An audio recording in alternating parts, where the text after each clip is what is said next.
अयोध्येतील राम मंदिराच्या उद्घाटनापूर्वी वर्षा बंगल्यावर एका रथावर राम मंदिराची प्रतिकृती साकारण्यात आली आहे। सेल्फी विथ राम मंदिर अशी संकल्पना शिवसेनेच्या माध्यमातून राबवण्यात येते। हा रथ मुंबई आणि ठाणे, कल्याण, डोंबिवली परिसरामध्ये फिरणार आहे।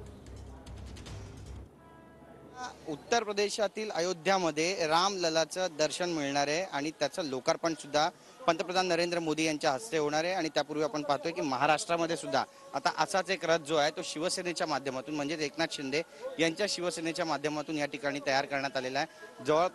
जवळपास 6 फुटांचा हा भव्य दिव्य अशा मंदिराची प्रतिकृती या ठिकाणी साकारण्यात आलेली आहे। आणि या ट्रकवर हे मंदिर घेऊन आता संपूर्ण मुंबई आणि ठाण्यामध्ये हे रथ अशाच पद्धतीने फिरणार आहे आणि ठिकठिकाणी उभे राहून या ठिकाणी लोक सेल्फी काढतील अशा परिस्थितीमध्ये त्यांना उभं केलं जाईल अशी सुद्धा माहिती मिळते। एक आगळी वेगळी संकल्पना जी आहे ती मुख्यमंत्री एकनाथ शिंदे आणि आयोजक डॉक्टर श्रीकांत एकनाथ शिंदे जे कल्याण लोकसभेचे खासदार आहेत त्यांच्याकडून राबवली जाते। गाणी सुद्धा या ठिकाणी श्रीरामाची लावली जातात आणि हे सगळी जी दृश्य ती आपण पाहतो या ठिकाणी बरेचसे लोक आहेत जे आता फोटो काढू लागलेले आहेत आणि राम मंदिरासोबत फोटो काढण्याचा जो मोह आहे तो या सगळ्यांना कुठेही आवरताना आपल्याला पाहायला मिळत नाहीये।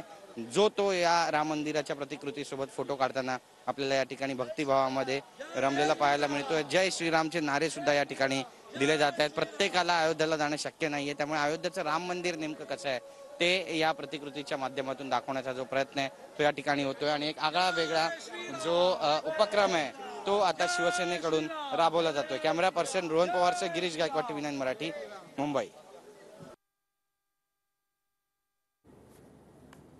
आपण बघतोय राम मंदिराची प्रतिकृती असलेला रथ तयार करण्यात आलेला आहे। शिंदेच्या शिवसेनेच्या मार्फत हा रथ तयार करण्यात आलेला आहे। हा रथ मुंबई आणि कल्याण, डोंबिवलीमध्ये फिरवला जाणार आहे।